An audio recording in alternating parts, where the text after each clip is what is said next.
Let's just take the elephant in the room and address it right away. I am known to like horrible characters. No. Oh, man. This is no different.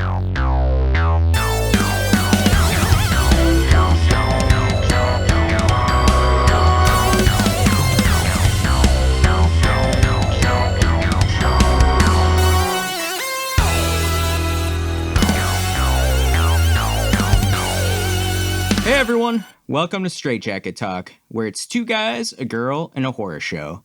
My name is Kevin, and I'm joined by a guy who will fuck anything that moves. It's Nathan. Yeah.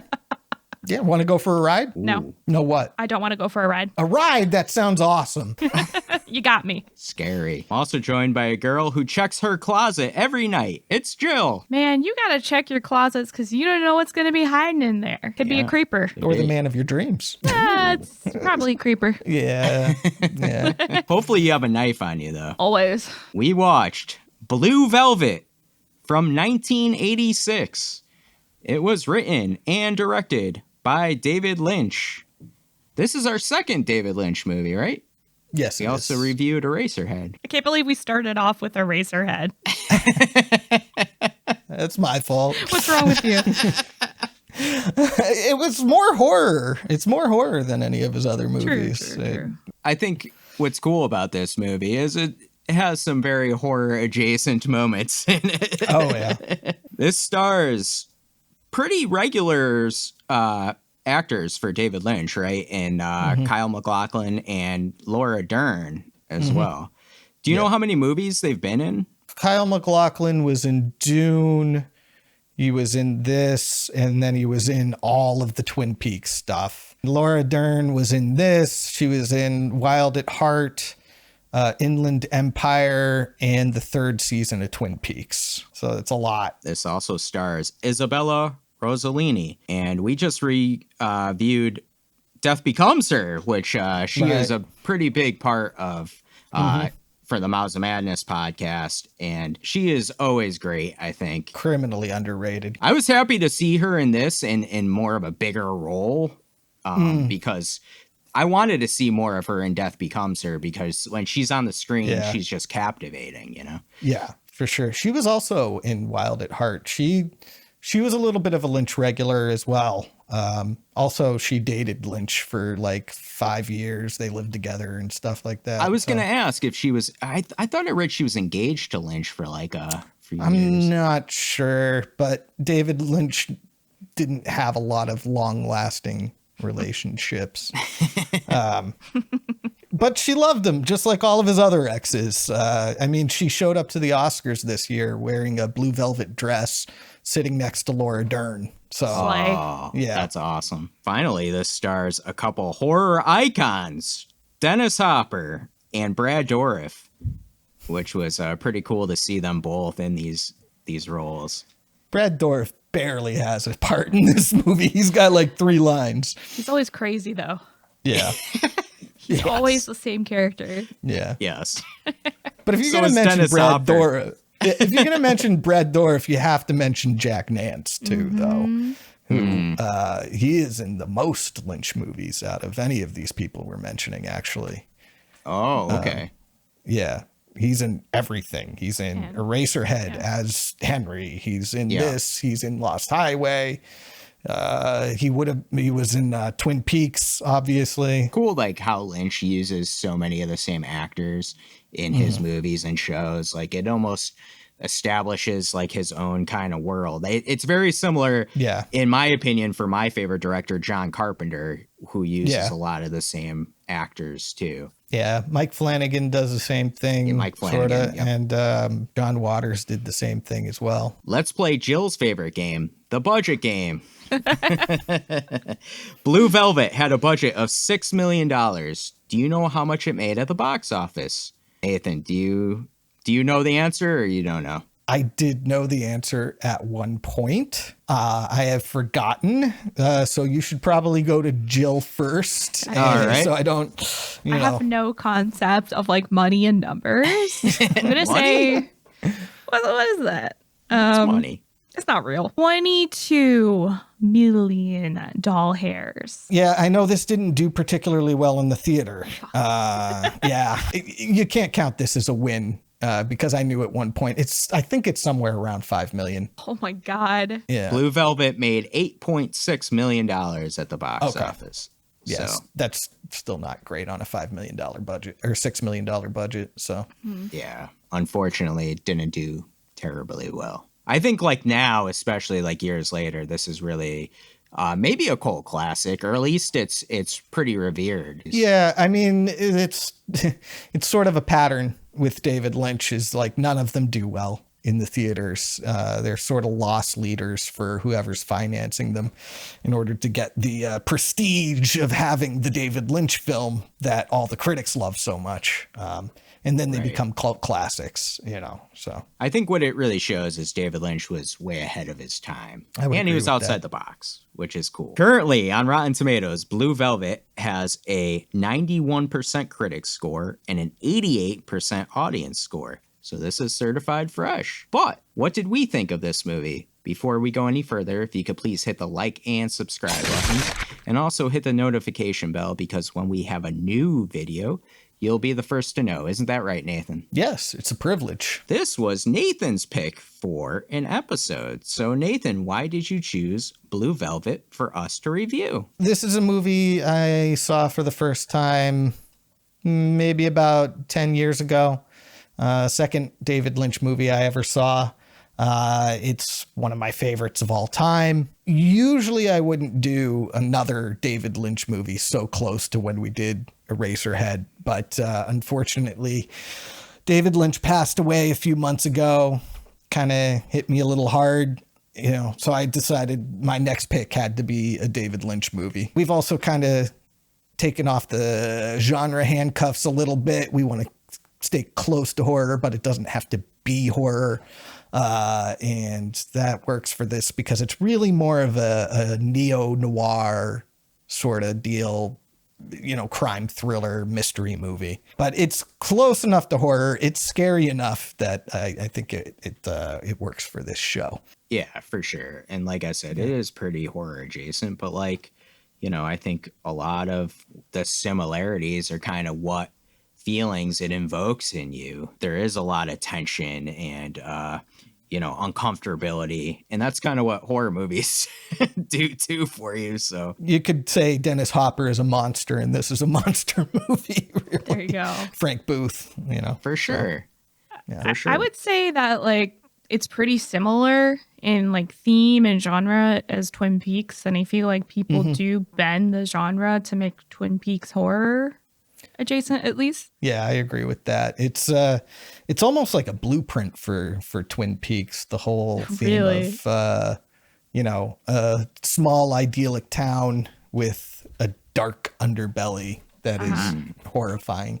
Let's give you our overall thoughts on this movie. Jill, start us off. Is this your first watch? Yeah, I was gonna say, let me preface that with, this is my first watch.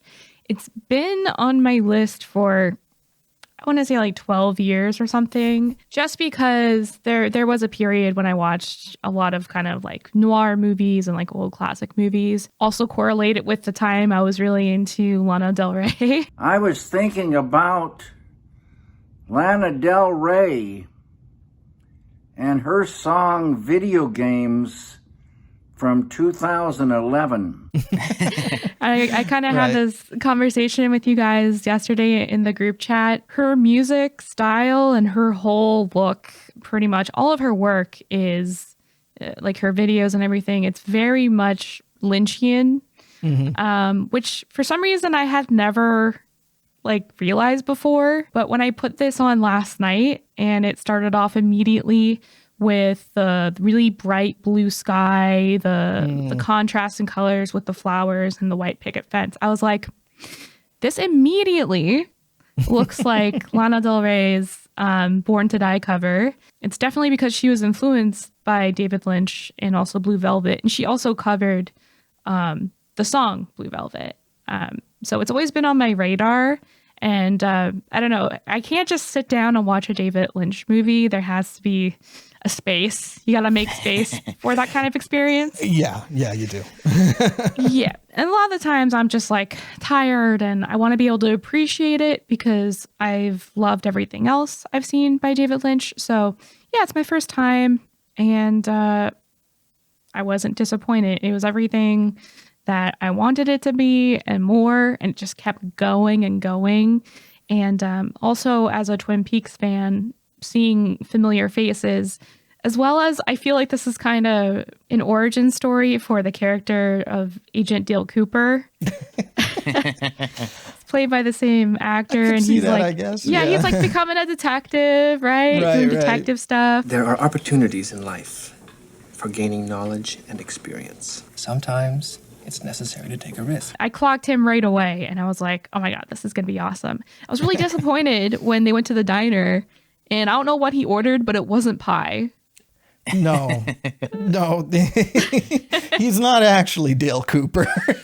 Unfortunately. But apart from that, I love Dorothy's character. I love like a tragic, glammed up kind of beauty queen singer. Very much the Lana Del Rey persona as well. Her story is so tragic, and I was very interested in how it kind of started off with Sandy and Jeffrey.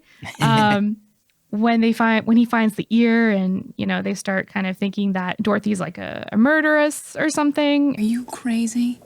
Jeffrey, she's possibly involved in murder. And they find out actually she's a victim, and I don't know, that whole story is just so tragic, and it just went places I didn't expect it to go. I really liked it. Kevin, I'm really interested in what you thought of it. Yeah, me too. I mean, everybody knows what I think of it, basically. Well, I want to know what you have to say too, but I'm dying to know.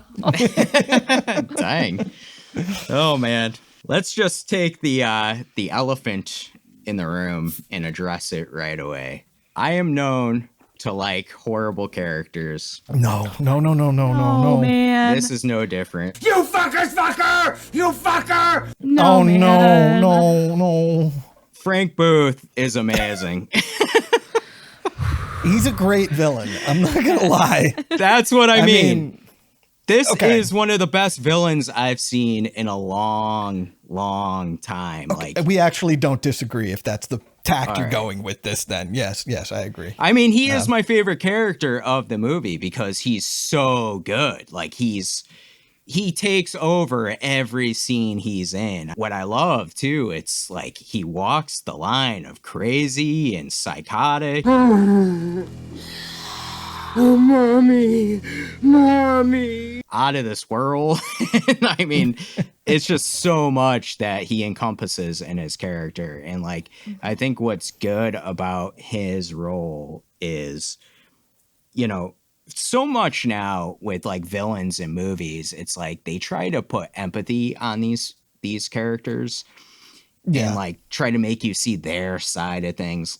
Like, no, I don't want to see, like, I want a villain. Give me somebody to hate, and this is what he does. This is what makes him so good. So that's what I mean when I say he's my favorite character in the movie. Now, obviously, I don't like him. Like, I'm not I'm not happy with him. Not being advocated for here. Right. But as far as the movie itself goes, I really liked it. I really liked it a lot, actually. I think it hit on a lot of different things for me. The mystery part is cool. Obviously the neo-noir aspect of it is awesome. It felt very dreamlike to me, too, throughout as well, which I always like, too.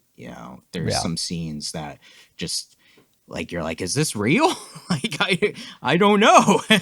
The biggest thing for me is how it makes me feel as like watching it. And I think what I really love about David Lynch, and I've only watched this movie. I have watched part of season 1 of Twin Peaks and Eraserhead, which we've covered, is I really like and appreciate David Lynch tries to invoke emotions out of the viewer. He doesn't always put the story out there 100% and like everything's easy to follow, but like he's trying to get you to feel a certain way with either, the characters he puts on screen or the visuals or the sounds, whatever it is. And I think like that's cool. I was telling Nathan this.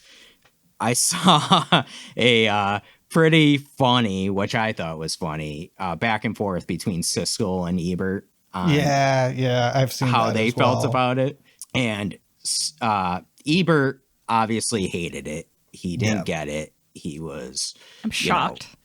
He was going on about how he felt bad for Isabella Rossellini. I think this movie is cruelly unfair to its actors. He asked Isabella Rossellini in this movie to be undressed and humiliated on the screen as few actresses ever have been, certainly in non-porno roles. Having to be nude throughout this movie and things like that. But it's again, like I said in the text conversation, it's like she is a professional actor who took a role and she knew what she was doing.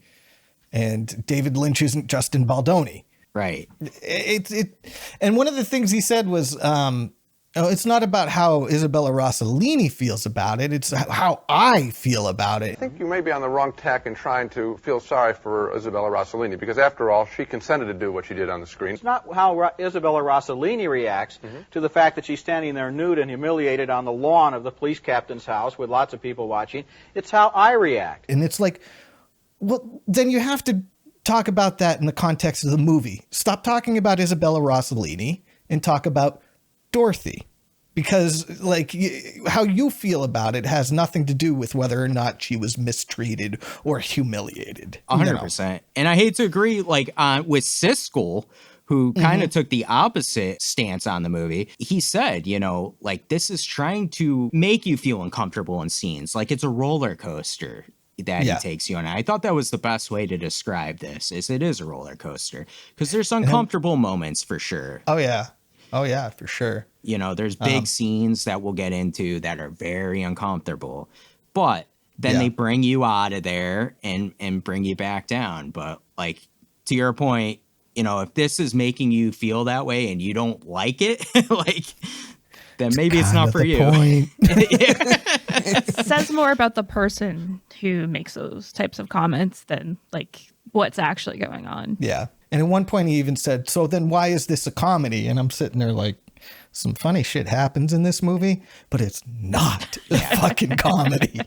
You dumbass. No. You know, I guess he just can't handle the fact that the tone changes pretty drastically at times. But I mean, that's sort of a staple of Lynch movies, is that the tone changes a lot. So yeah, and it's out of the box. I mean, let's be honest, it doesn't fit in like this is what this movie is. It's kind of a lot of things, you know. And I mean, if you're expecting one thing, it's not that. But I think it's cool. Like, I really liked it. I like the world that Lynch brings you into, where you said it earlier, it's like Americana with like a dark underbelly. It was good. This was my first watch and I really liked it. I think I'd actually watch it again. I kind of think I liked this better than Eraserhead. I know I liked it better than Eraserhead, but Nathan, what's your thoughts on Blue Velvet? Can you sum them up? I mean, this is probably the David Lynch movie I've watched the most out of all of them. I have actually logged it on Letterboxd 3 times in the past 6 months. Actually, saw that. Yeah. Dang. I'll let you in on a secret. I watched it and didn't log it at one point because I was embarrassed about how many times I've watched it. I do think this is one of the easier Lynch films to watch. I have 2 movies that I think are better than this one in his filmography. That's Mulholland Drive and Twin Peaks Fire Walk with Me. But one, they're both 2.5 hours long. And Twin Peaks Fire Walk with Me is just horrifically emotional. This movie is too. It's got a lot of the same elements that makes Twin Peaks Fire Walk with Me so disturbing, but it has a rare thing in a David Lynch movie, and that is a positive and optimistic ending, which makes it a lot more palatable to watch in more different kind of moods where it's like Twin Peaks Fire Walk with May. If you're on the edge, it'll send you over because of how rough it is. But yeah, I love this movie through and through. I think Isabella Rossellini is really the star of the show, even though she has less screen time than Kyle MacLachlan. It's a coming of age story for Kyle MacLachlan's character, Jeffrey. I think it hits on its themes of the dark underbelly of Americana sort of perfectly. That opening scene especially is incredible in that way. So yeah, I mean, I guess that's my overall thoughts. It's one of my favorite movies of all time. And I watch it too often, and looks great on a 4K Blu-ray. Yeah, I bet, with like those colors popping. Yeah, especially the club scenes. The club scenes are incredible. I just wanted to like kind of touch on, since we've mentioned it a couple of times, the dark underbelly of America. I didn't technically grow up in America, but I very much identified with the small town narrative. And like coming back home for whatever reason, it could be like the summer from like college or university, you know, it's something you can really relate to, and just like seeing his life kind of come to like a pause, the romanticizing of the town early on where they're having the chat when they're walking down the street about, you know, do you know this person, or, you know, whatever. The chicken walk. You know the chicken walk? What's that?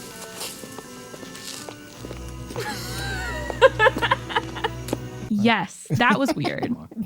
That was weird. He knows how to hit on Laura Dern, apparently. On Sandy. She fell for it. Yeah. I've never tried using the chicken walk. Don't ever try it. Yeah. I'm gonna tell you. Sandy Sorry, go on. is a special kind of girl That's kind of interesting. to tolerate. First of all, that, and secondly, all the bullshit that he's doing with Dorothy. So bless Sandy's heart, honestly, she's a saint. But yeah, just like, you know, them kind of picking apart the layers of what's really happening kind of underneath the surface in their town, like all this kind of ugly, dirty stuff. Yeah. That stuff is in every town. Oh yeah, for sure, 100%. And if you start looking for that stuff and like peeling back those layers, you're gonna find ugly shit like that. You just have to find the right bar. They're all hanging out in that bar. Apparently. You know? Every town has that bar, you know. So. They do. They do. Yeah. Or a severed ear. That really resonated with me. And it was one of the things that really kept me invested the whole movie. Is just something that everyone can kind of, or not everyone, but I feel like a lot of people could relate to. Yeah. And because, in my opinion, Lynch movies are so artful, what you get out of it is also what you put into it with your own experiences, what you relate to, because the narrative is not cut and dry, and it will get confusing. Yeah. It can confuse people who are used to having a very clear narrative. Yeah. But there's so much that you can take away from this. Yeah, I agree with that. Although I will say it's probably one of his more straightforward movies narratively. Yeah. I was thinking about Twin Peaks. I mean, compared to Mulholland Drive or Lost Highway, or Inland Empire, especially, you want to talk about a non-clear-cut narrative. My God. What you're saying, I kind of want to touch on that opening scene because of its symbolism and how it just puts it straight into your face. It's the most on the nose metaphor I think Lynch has ever used. Like, it starts with, a fire engine going by and firemen waving at the camera, all happy. Yeah. And there's like a soft focus and it's a little overexposed. So it's like this angelic light. And then it cuts to like kids crossing the street with all this wholesome stuff from like white picket fence suburbs. And then it focuses in on Jeffrey's dad, and he has a heart attack or a stroke. They never really clarify. He is deathly ill and he falls over and then the camera pans to below the ground where the entire town seems to be built on top of cockroaches. It's one of the most overanalyzed scenes, I think, in film history. But I think that there's a reason for that. It's just such a perfect way of making its point. It's telling you this is what this movie is about immediately and right up front, without having to use like a narrator or like isn't even any dialogue, and it's already told you so much. And that's what I was thinking too, like with the dreamlike thing just at the beginning, with, like you said, with a soft focus and everything. Like it didn't seem like it was in this kind of world or like this film. It felt like out of it. And I liked it because it draws you in right away, because you're like, what is this? It's definitely a hook right away. And I wanted to talk about too is like how Lynch uses some dialogue, because this is where I get some comedy, and I don't know if any of you get comedy from this. There's comedic scenes in this movie for sure. It's just not a comedy. Yeah, for sure. I'm not saying nothing. Funny things can happen in movies that aren't comedies. Well, I wonder if it's because I'm feeling uncomfortable and awkward that I'm also getting like feeling. I mean, that's in there too. Chuckle. Yes. Yeah, but like, just the way I'll give you an example. When he finds the ear, right? Jeffrey finds the ear and he brings it to the detective. Yeah. And it's like this weird, awkward conversation. Found an ear. You did? A human ear? Yeah, I thought I should bring it to you. Yes, that's a human ear, all right. And that's a human ear, all right. We're going to take this down to the morgue. See what's going on. I was like, what? So casual. Yeah. This is so random. That's exactly what it is, Jeffrey. What even you told like me Jill wasn't untrue. And even like Jill was talking about too, when Jeffrey's talking with Sandy on that walk, it is like, something you would talk about. You were saying going over old friends and stuff. But then he says something about like, he had like a long tongue. I used to know a kid lived there, had the biggest tongue in the world. Like the longest tongue I've ever seen. I knew the kid who lived in that house. He had the biggest tongue in the world. Also about that is he's talking about how everyone's gone. Like everyone has moved away. What happened to him? I don't know. I moved away. All my old friends are gone. Yeah. I really felt that because whenever I go back to my hometown, it's like I'm the only person like kind of left, Yeah, it does have a little bit of a theme of the you can't go home again. Kyle MacLachlan, who played Jeffrey, I mean, he plays him like perfectly, because it's like that weird awkwardness, but he's subtle. He's charming. He's like a mix of everything, but he's not taking over like the scene he's in all the time. I find when he tries to take over the scene, like Jill was saying with like the chicken walk or whatever, it comes off very like weird and out of the way. But ironically, I was reading that Val Kilmer was supposed to play the part of Jeffrey. He was originally offered it. Yeah. He was the first choice, but he turned it down. I mean, I guess that makes sense. This is Laura Dern actually had to drop out of film school to do this movie because I guess the administration got wind of what was happening in this movie, and they were like, if you do this movie, you can't come back. He called me back in his office the next day and said, first of all, if you make this choice, you are no longer welcome at UCLA. You'll be out. But secondly, having read this script, that you would give up your college education for this is insane. Like it was, and obviously it was an incredibly shocking script. Today, if you want to get a master's in film at that school, when you write a thesis, there are 3 movies you are required to study. No. And you know what one of them is. Rude. Ironically, it's a big part of their film study program now to watch and talk about this movie. God. So It was a very controversial script, and then it became a very controversial movie in its time when it came out. So, which, I mean, for good reason. Let's dive into like one of the more uncomfortable scenes of the movie right away. Between Frank and Dorothy. I got to be 100% honest with you. When I first saw Frank have sex with Dorothy here, I didn't realize it was sexual assault going on. I thought this was like a whole, like, you know, kind of a kinkier sex scene. And she was like, you know, into it or whatever. And I think part of it, why I was confused, is afterwards, like, there's this whole, like, her trying to have Jeffrey hit her. Hit me! No!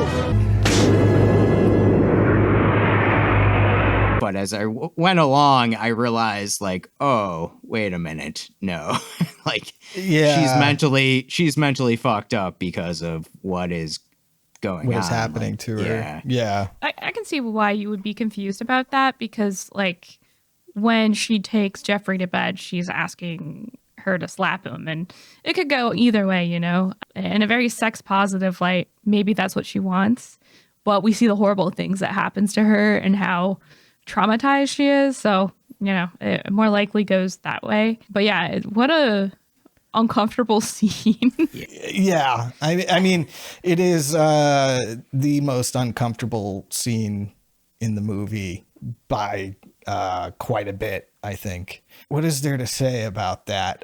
Honestly, I get where you're coming from. After Frank hits her, she kind of has a little bit of a smirk on her face at one point. Don't you fucking look at me! So I can see how you might think this is some sort of weird role-playing thing that she's in on at first. Well, you know what? Not to cut you off, but I do think she's... I think she's almost trying to convince herself that she's into some of it.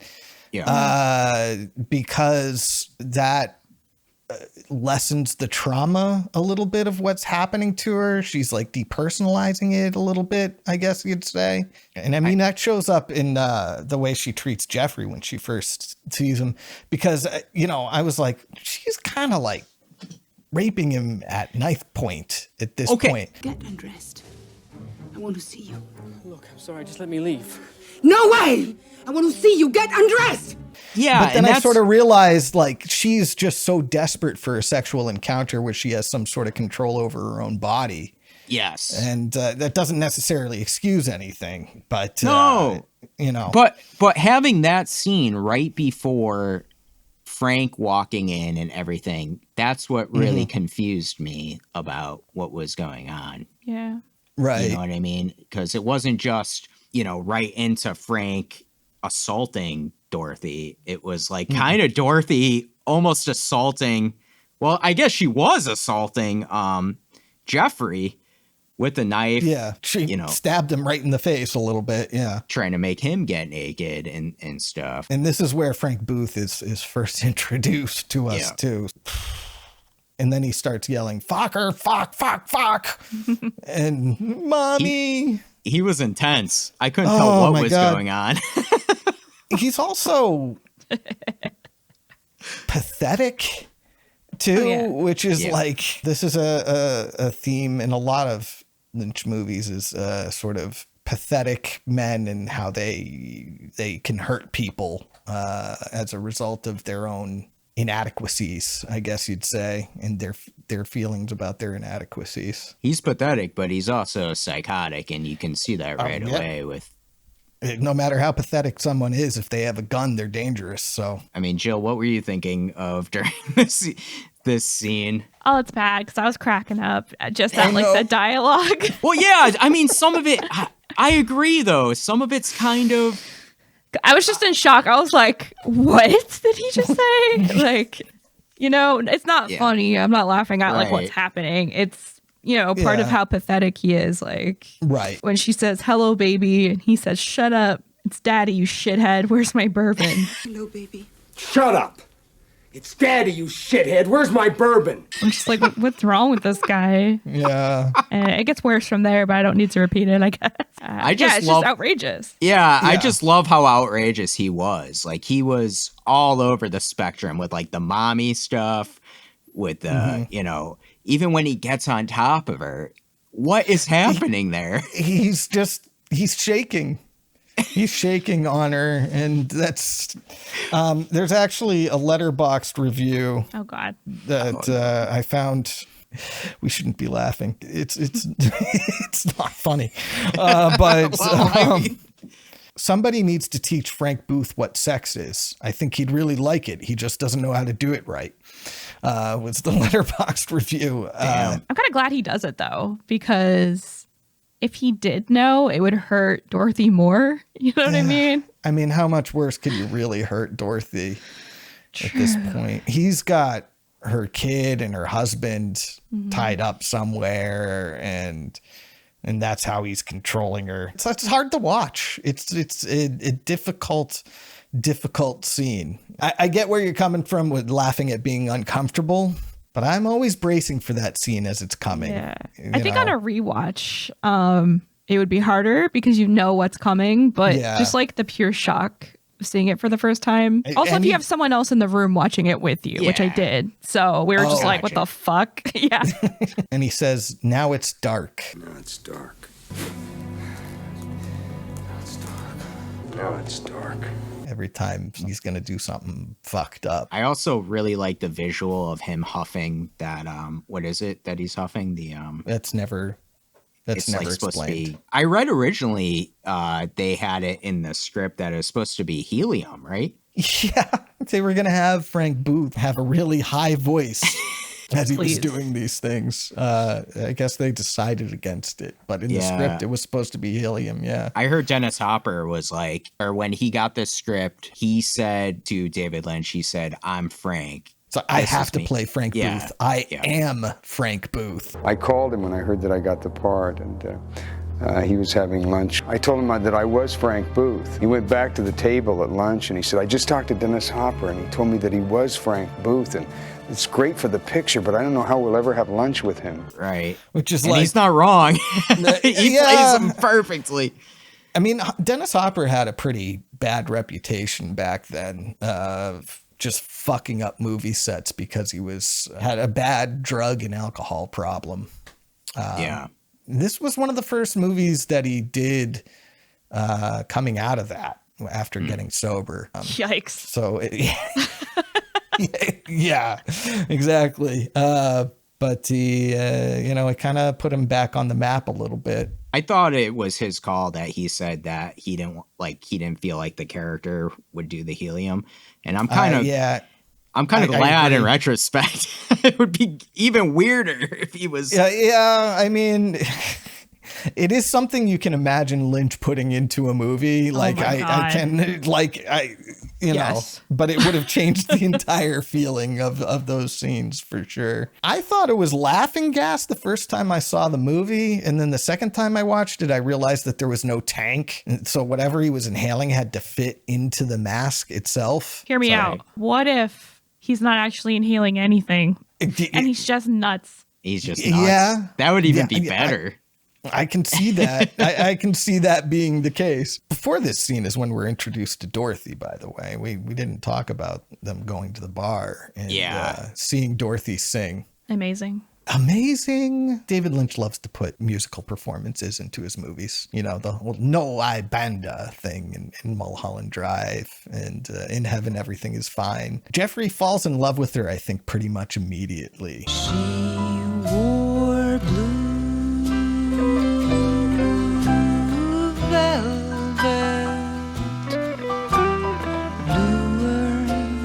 and I was like, I can relate to that. All of us. Yeah. Dang, we would have had a couple Heinekens, been mesmerized. Heineken. Fuck that. Pabst Blue Ribbon. I want to talk about the song Blue Velvet too, because it's kind of this old timey like song that really fits the vibe. It's really good. 1960 something, right? Bobby Vinton.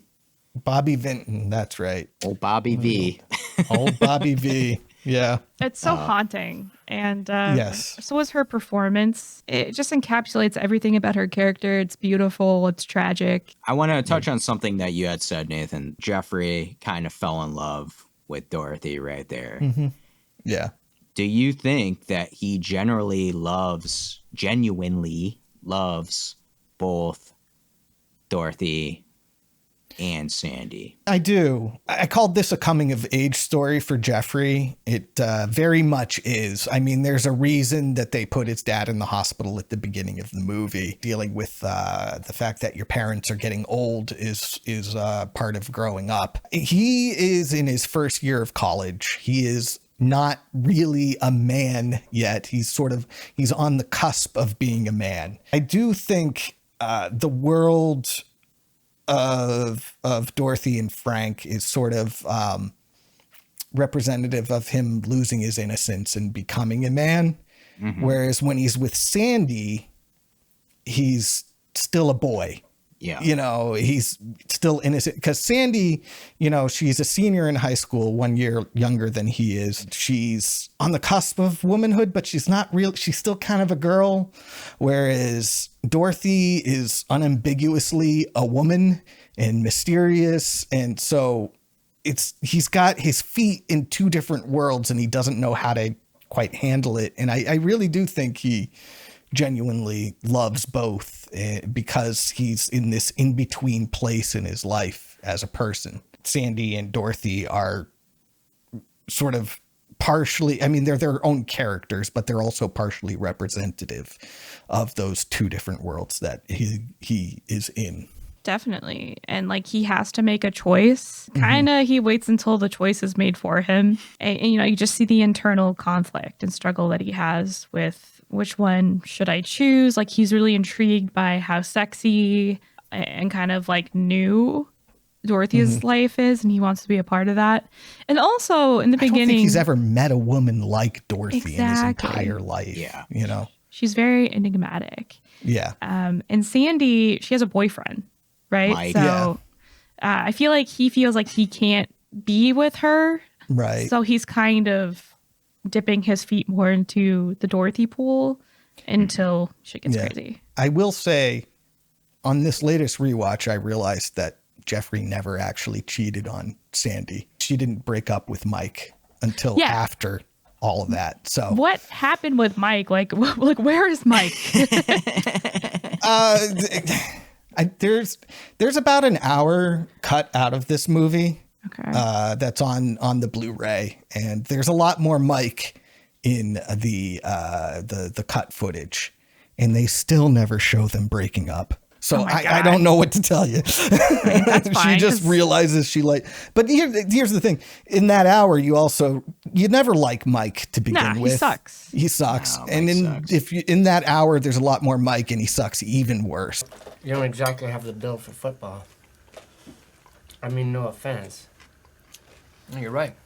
Some guys play anyway, but they usually just get slaughtered. Yeah, I never wanted to get slaughtered much. Well, that's the point. I mean, most guys don't. Good riddance. Yeah, fuck him. Whatever. Yeah. One of the things I wanted to ask you, Nathan, is I read originally that this movie was 4 hours. Yeah, I believe it. That's not unusual for David Lynch. I mean, like Twin Peaks Fire Walk with Me is 2.5 hours, and there's a feature-length film worth of cut material on the Blu-ray. This is 2 hours long, and there's 53 minutes of cut material on the Blu-ray. Yeah. I don't know if maybe there's another hour that just got lost. Yeah, that's what I read. Yep. Is it? Okay. Yeah, that makes sense. Because there's a couple of documentaries on the Blu-ray as well. And somebody talks about a scene that got cut that wasn't in what they called the lost footage. And they called it the lost footage. So I'm guessing the stuff that got cut from this movie is different from like Twin Peaks Fire Walk with Me. They call it the missing pieces. And it's all there. I think the stuff that got cut from this movie was lost for a long time. Yeah. I mean, I was thinking with with the two women, right? I was thinking it kind of is almost back to the metaphor, like we were saying with America in the dark underbelly too. It's like Sandy is very wholesome, very American Pie, and Dorothy is very much she herself. She's kind of dangerous. It feels like, you know, and that's the thing though, is like there's this juxtaposition between the two worlds where it's like Sandy, you know, she lives in a big house with parents who love her and her life is sort of charmed. But then you have Dorothy, who is no less deserving of all of those things, but is in this situation where she's basically a psychotic man's sex slave because, you know, this man saw her at a club, presumably, and decided he had to have her and fucking kidnapped her husband and kid. Well, that's what I think was confusing for me a bit on watching this for the first time is Jeffrey talks about his theory of her husband being kidnapped and her son and stuff because it was the husband's ear that he found. This is what he's putting together. Dorothy Valance is married to a man named Don. They have a son. I think the son and the husband have been kidnapped by a man named Frank. Frank has done this to force Dorothy to do things for him. I don't remember it being like 100% this is what's going on. The theory that Jeffrey comes up with ends up being correct. And if you watch the scene closely enough or enough times like I have, you know, you could have come to that conclusion without him saying that. Because, I mean, you know, at one point, Dennis Hopper, Frank Booth tells Dorothy, stay alive. You stay alive, baby. Do it for Van Gogh. Do it for Van Gogh. And then leaves the scene, which is like, okay, Van Gogh cut off his ear. So we know that she's doing something for a man without an ear. And we know that she wants to, you know, you get the impression that he's telling her not to kill herself. And then he finds their marriage certificate, which is kind of a weird on the nose scene. But I'll excuse it. He just wanted to get the information into the movie. I mean, Jeffrey explains the plot basically in that short speech. I want to talk about my favorite scene in the movie. I can guess. Where they go for a ride. Don't want to go. Go where? For a ride. A ride. Hell, that's a good idea. This was terrifying. Oh my God. Yeah. Like, Jill, what were you thinking about when you first watched this? Because I was like, what? What? Dude, I was so stressed out and I actually didn't enjoy it at all because I'm just like, please don't hurt this poor little boy.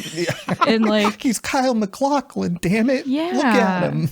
Exactly. So yeah, I don't know. It was needed. It was necessary in order to show how dangerous these people are and to show like, okay, now he's going to turn over a new leaf and shoot Sandy. Yeah, it was awful to watch. It starts with a joke that's really funny, and then immediately becomes less funny as it goes on. Because he's like, "Oh, you want to go for a ride?" And Jeffrey says, "No, thanks." And then Frank Booth is like, "No, thanks. What does that mean?" "Well, no, thanks. I don't want to go." "Go where?" "Go for a ride." "Oh, go for a ride. You want to go for a ride? It's great." It's a great idea. Yeah. I'm sorry, I had to redo that scene. But I like how you did it. It's terrifying the moment they get into that car and they're asking questions and laughing at him. You know, have you ever been to pussy heaven? You ever been to pussy heaven? What'd he say? No. Hadn't been to pussy heaven. He says he hasn't been to pussy heaven. And it's funny, but it's also not. Like, you can laugh at it, but after you're done laughing, you're going, because you don't know what's about to happen. Right. Plus, you know, Dorothy's there too, being along for the ride. And then, of course, you have Brad Dourif too, who's crazy and kind of helping Frank be crazy in these scenes. He's got the switchblade out, and he's basically, without actually threatening to stab Jeffrey. Yeah. Right. And then they get to, they go to Ben's house. Suave man. God damn, you're one suave fucker. Did you like Ben? He reminded me of Brandon Flowers from The Killers. Like, I know that man's wearing makeup. Oh, yeah, he's definitely wearing makeup. Do you like Ben is like a loaded question because you do kind of like him, but he's also a participant in this. Yep. I mean, one of the most emotionally affecting parts of this movie is right here where Frank Booth says, "Let Tits see her kid." Let Tits see her kid, huh? He's calling her Tits, calling Dorothy, and it's like, oh, she goes in there. No, honey, Mama loves you. All of a sudden you understand the gravity. I mean, you'd understand it before too, but there's even like it weighs on you even heavier at that point.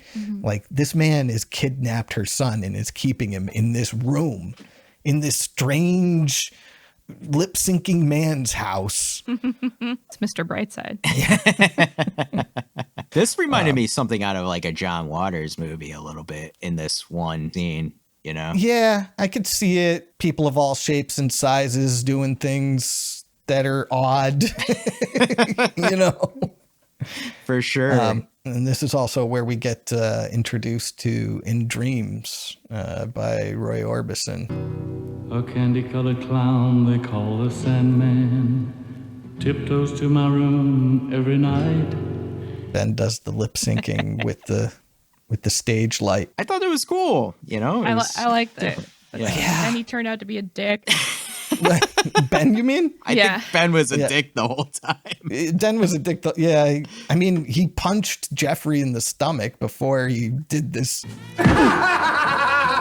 He seemed kind of promising in the beginning because it seemed like he was being controlled by Frank, and like maybe he is, but like you said, he's still a participant. But in the beginning, you can't really tell if he's a willing participant, you know what I mean? Like it seems like he's kind of trapped the same way that Dorothy is. I mean, until he punches Jeffrey. Yeah, I don't know. I never got that impression, I guess. I can see how you did thinking about it now.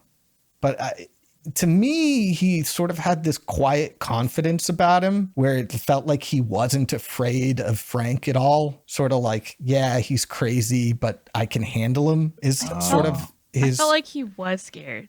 Did you? Okay. I felt that way too. I felt like Frank was the alpha. Ben was very much like, you know, walking on eggshells a little bit because just by their dialogue too, they were toasting or whatever.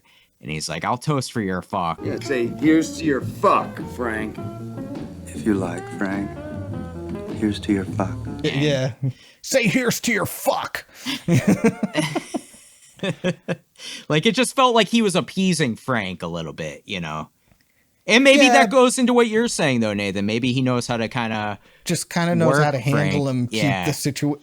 That's the way I felt. Like that he felt confident that he was going to get through this situation fine. There's also a line in there where, do you want me to pour the beer, Frank? You want me to pour it? No, I want you to fuck it. No, I want you to fuck it. It's unhinged, dude. Their dialogue is amazing. I don't know. It's so good. Like it's everything is so quotable in that scene. He says fuck like 200 times. Frank does. Let's fuck! I'll fuck anything that moves! Plus, when Ben gets done singing, right? Or he's kind of cut off by Frank. Then there's another weird, like Frank almost looks like he's going to cry or something like that, doesn't he? Yeah, he does. And I've never been quite sure what that's about, except that I think like Frank is a pathetic sort of broken man, but he's handling it in a way that harms other people in really horrific ways. That doesn't make him sympathetic. It's just a thing that is true. Yeah. And I feel like that's just sort of demonstrating that more, you know, that he's a pathetic and broken man who happens to have a gun, you know, which makes him psychotic. Dangerous. Yeah. The biggest psychotic moment for me is when they get back in the car. Jeffrey's defending Dorothy. Punches Frank straight in the face. Hey, leave her alone! Like, what? Terrible idea, but I've never been so happy to see anything in my life. Yeah, for sure. I mean, he's got a hero complex here a little bit. He wasn't thinking things through. And then they get Jeffrey out of the car. I'm like, okay, they're going to kill him here.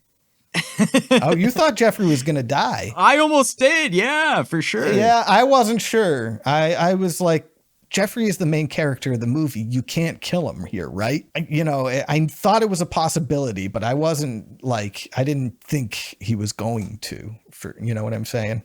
And because he asked to play the song. What's the song that?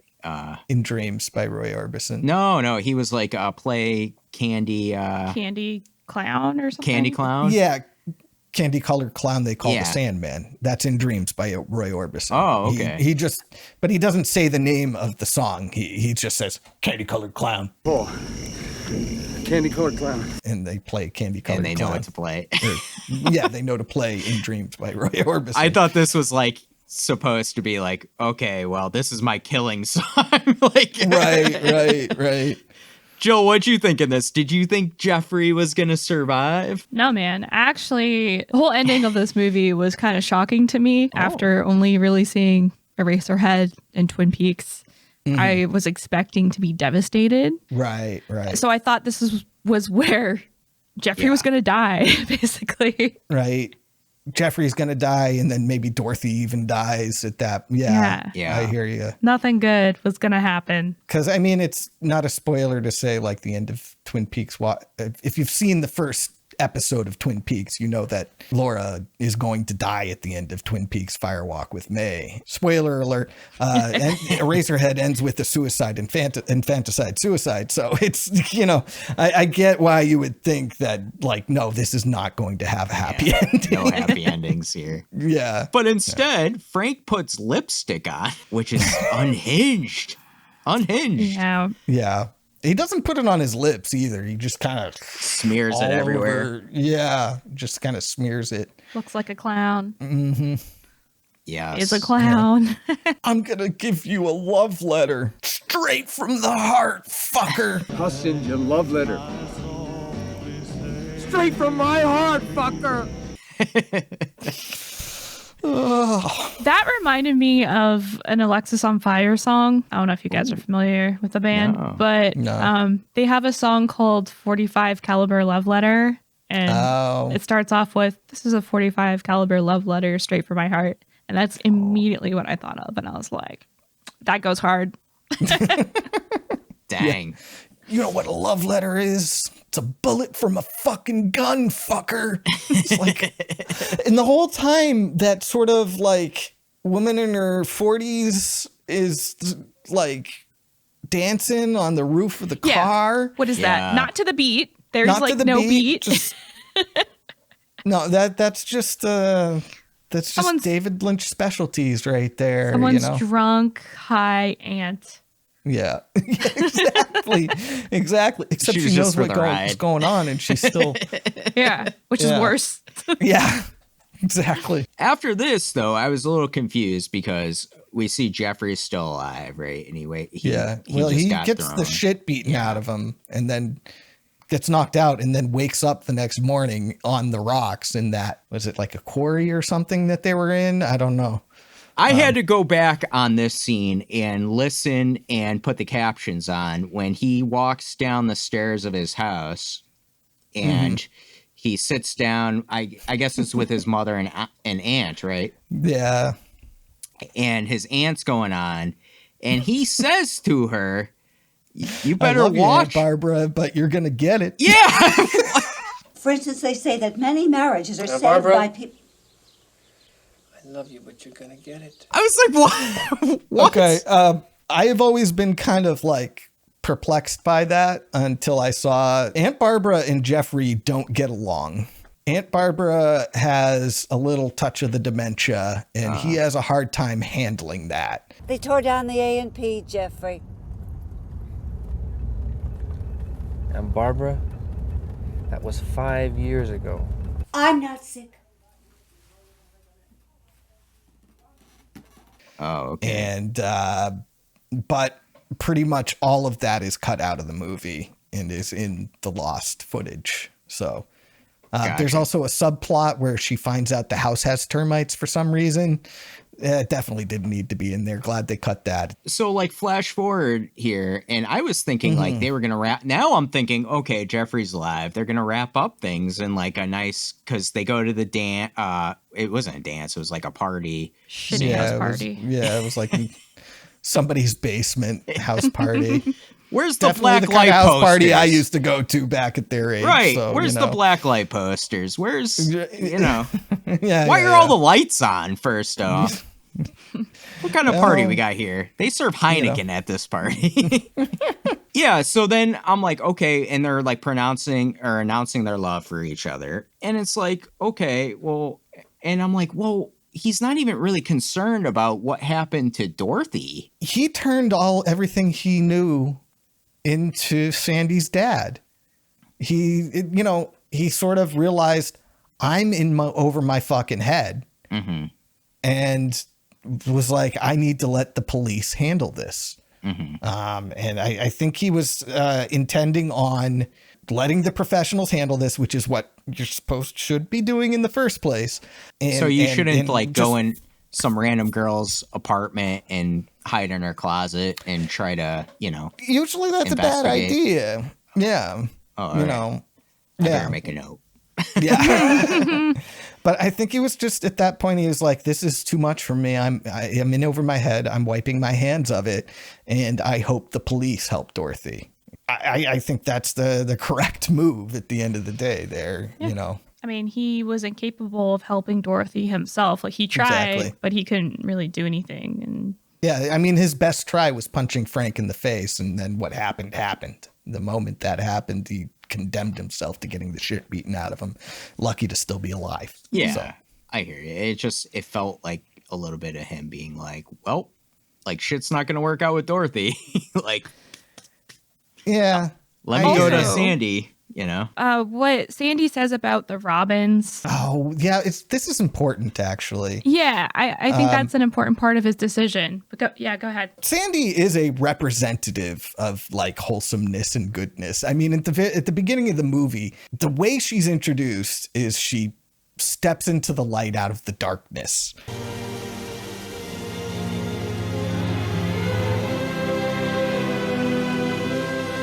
She has a dream and she explains it to Jeffrey that the whole world was dark because of all the robins had gone away. But then the robins showed back up and brought this blinding, peaceful, loving light. In the dream, there was our world. And the world was dark because there weren't any robins. All of a sudden, thousands of robins were set free. And they flew down and brought this blinding light of love.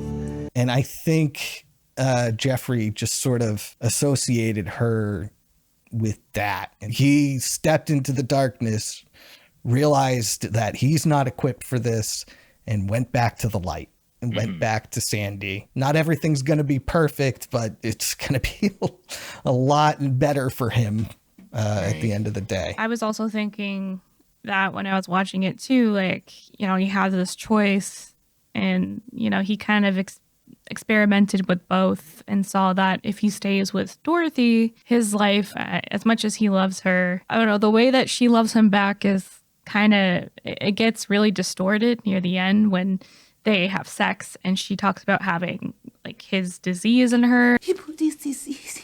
Like, it's not very, doesn't confirm romance or love. You know what I mean? She's also calling him Dawn, which is her husband's name. So it's not the right choice, No. He made the right choice. She needs help and he can't be responsible for her. Yeah. I mean, and then it kind of reconfirms too that like, I don't know if she was in sound mind before all this happened anyways, but like the effects of what's gone on has really like mentally just broken her. You get that scene at the scene that made Ebert uncomfortable where she is naked standing outside of Jeffrey's house. And then you get those dialogue scenes where she, like you said too, Jill, where she's talking about his disease is in me and and all this stuff. And then you really kind of understand like, okay, like she Right. needs help. Like, this is beyond. And I actually think that scene is sort of the inspiration for the entire movie.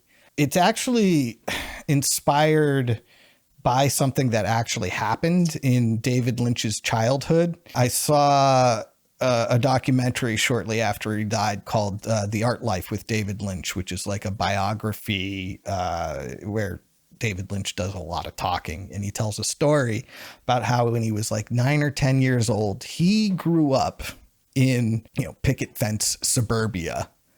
And one time when he was playing outside with his brother, as he was going home, there was a naked woman in the street. I'd never seen an adult woman naked.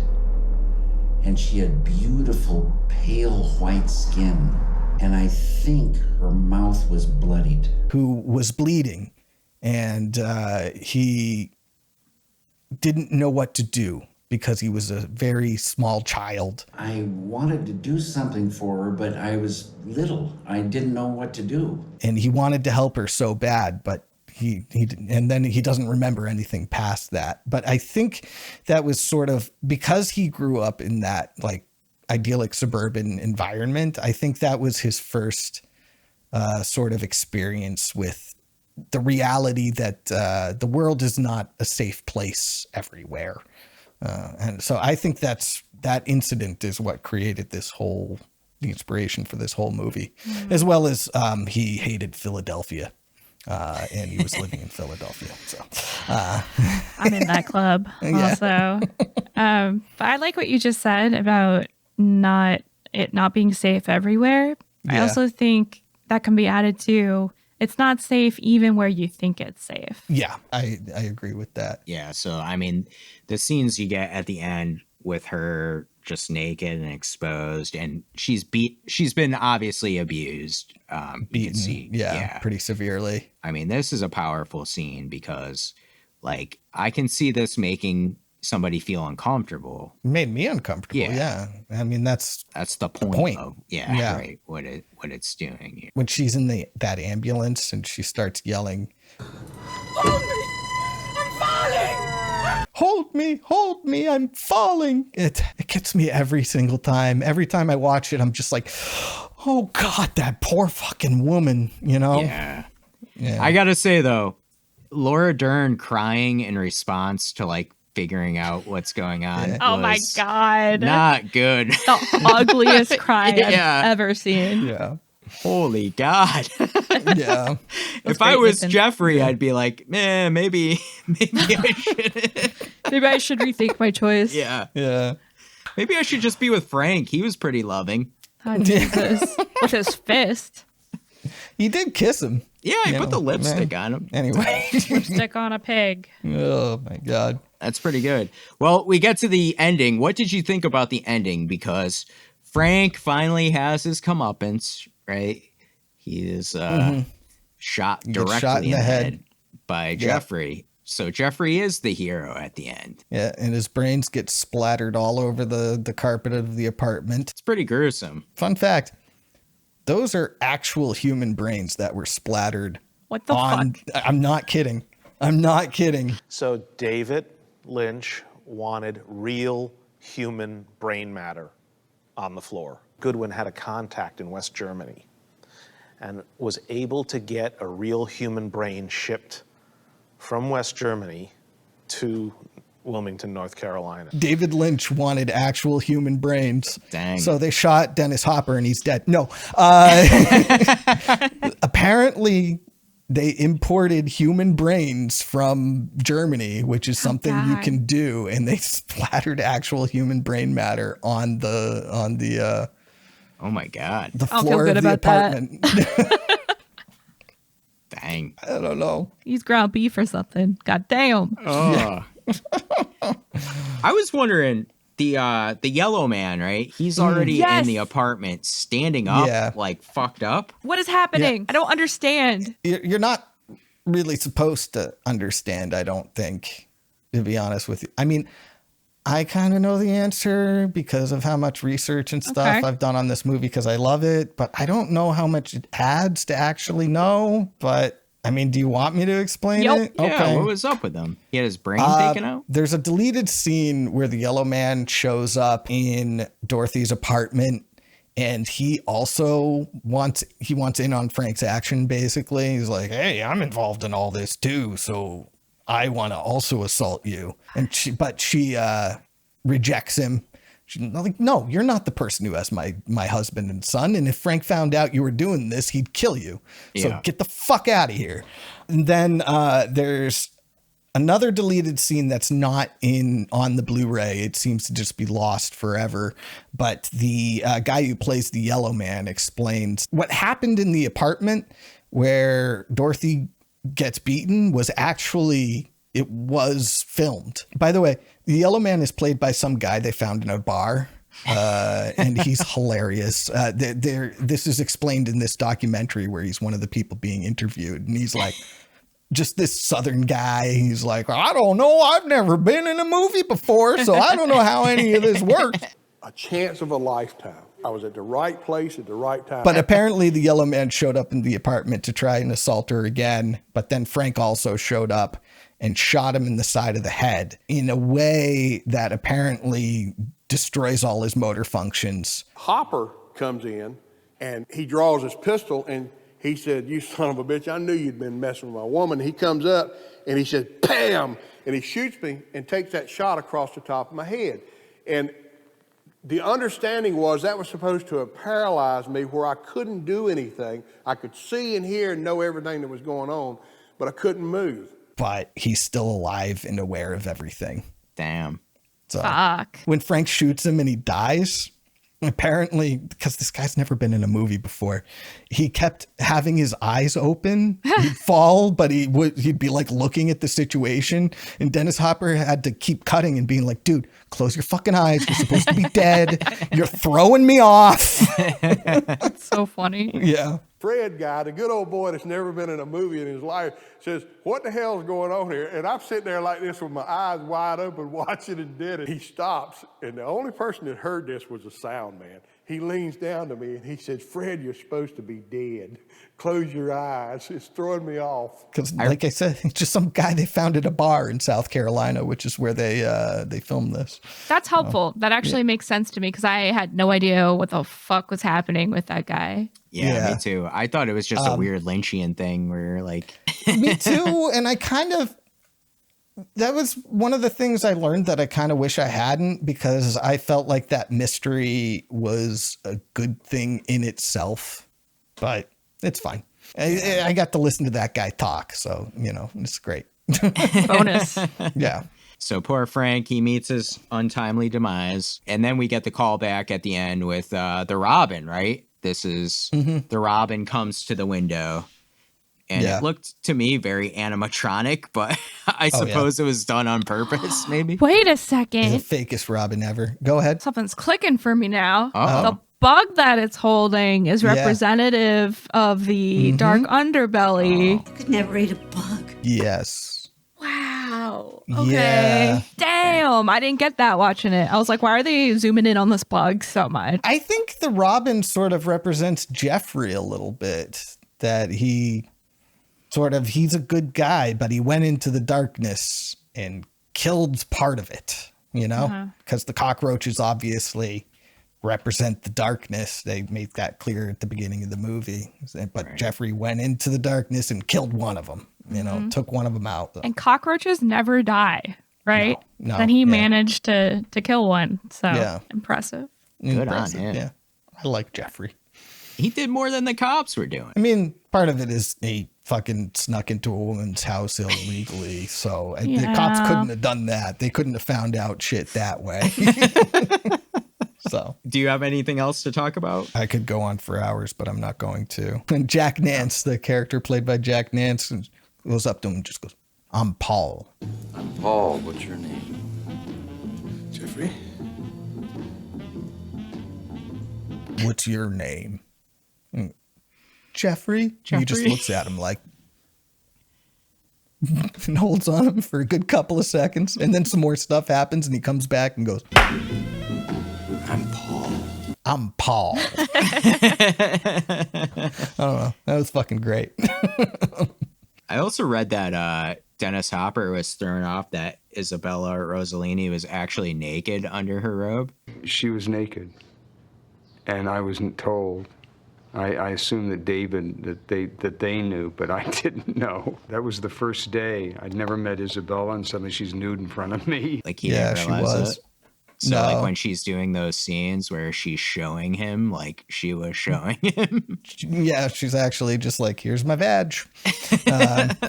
Her character, I felt like, was a very strong character. Like she was in such a vulnerable situation like all the time, but she just carried herself like so good throughout it all, you know? And like maybe that's why at the end when you see like the final mental breakdown, you could really understand what was going on. It hurts. It hurts to watch that.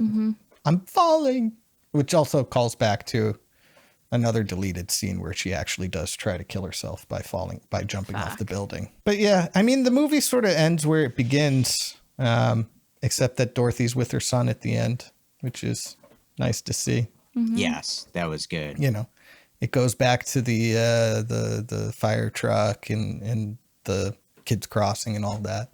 And Jeffrey's dad's okay, right? Yeah, Jeffrey's dad's just okay. It is other than a straight story.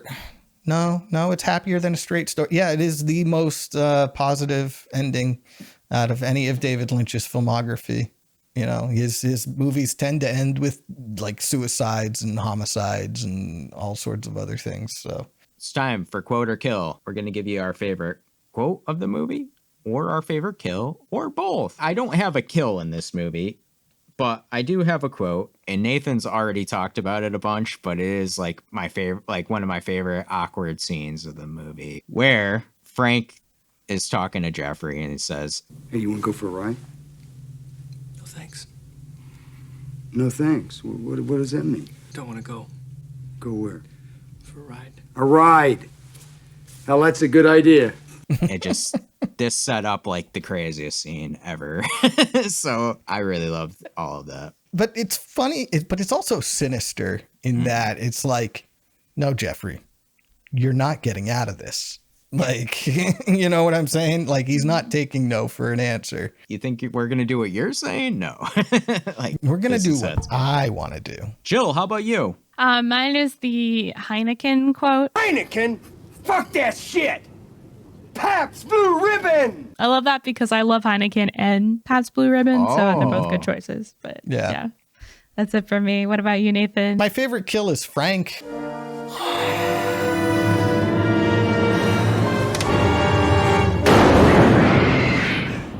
Just because there's not a lot of people dead in this movie at the end of the day, especially not. I think it's the only on-screen kill now that I think about it. So it just sort of became my favorite kill by default. The Yellow Man, technically.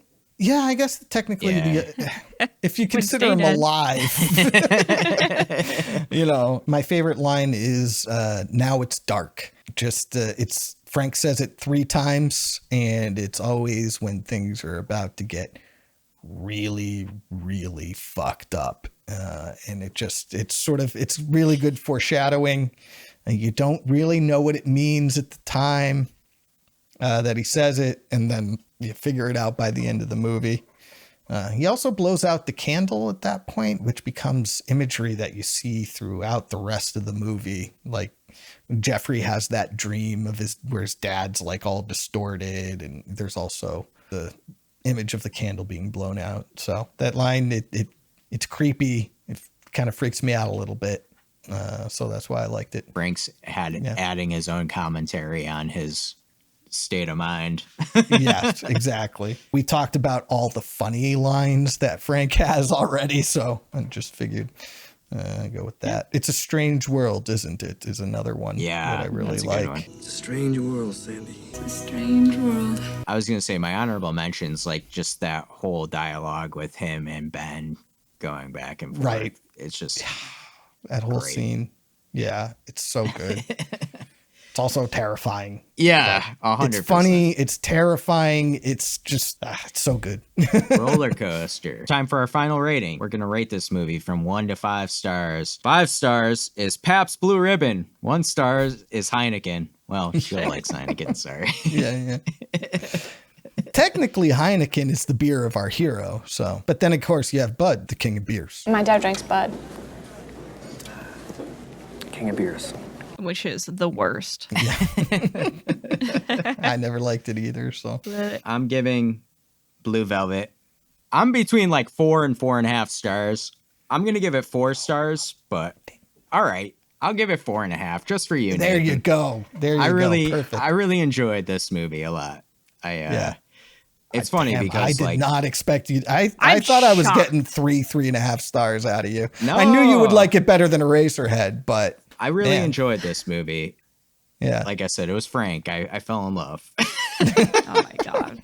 The worst. No, I get it. He's one of the best villains, I think, in all of movies. He scares the fuck out of me. Yeah, I think this is, this is one too that I really want to rewatch just because there was that roller coaster of emotions, but now I know what I'm expecting and can kind of go into it and look more into scenes and things like that. I hate to say it would be a fun rewatch, but I think it would be less trying to figure out what's going on and just kind of, I can enjoy the ride more and stuff like that. So yeah, I'll go 4.5 stars because I was really between them. I feel like I rate a lot of things 4.5 stars that we review. I do too. Have you seen my letterbox curve? It's 4.5 is, and then everything else is woo.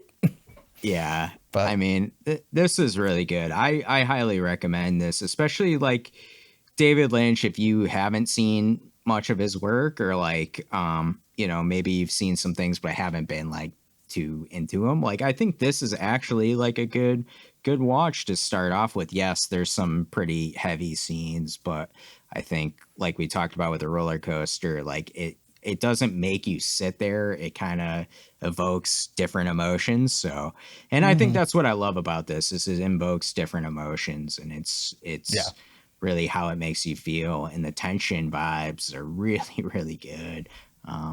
So, I mean, I highly recommend it. Jill, how about you? I am going to give Blue Velvet 4.5 stars. Ooh. Same. The only thing that's keeping me from giving it 5 stars is that at times I was a bit confused, but I feel like that kind of adds to it still. It's very David Lynch. So yeah, 4.5 stars. Nathan. So this is one of 3 David Lynch movies that I will give 5 stars to. Wow. I think this movie is a masterpiece. We didn't even really talk about the score, but I love that it mimics the noir scores of old with the walking bass lines and all that stuff. I love how it flips the idea of the femme fatale sort of on its head, where, the femme fatale actually is just a woman in trouble. She's not trying to double cross anybody. I love those old noirs, but the femme fatale is sort of a inherently sexist trope when it comes down to it. Yeah. And this sort of flips that and says, no, actually, these women are victims. The women aren't all conniving double crossers or whatever. And David Lynch, as ever, knows how to get an emotion out of you. He can do it with an image and a sound, or a piece of dialogue, or an actual event. He does that with perfection here. 5 stars for Blue Velvet. It's one of my favorite movies ever. Yeah, I could see how this is definitely a 5-star movie. I think it's definitely one we all recommend that if you haven't seen, go see it, especially with David Lynch's, untimely passing. I think it makes looking back on these kind of special in their own way now, where they really are becoming classic movies. And like I said at the beginning, I feel like he was a little ahead of his time, and now some of these are being appreciated more. That does it for our review on Blue Velvet, but we'll be back soon with another review, and we're going to be reviewing Jill's pick, which is It Follows. Awesome. But until then, back to the padded room with you.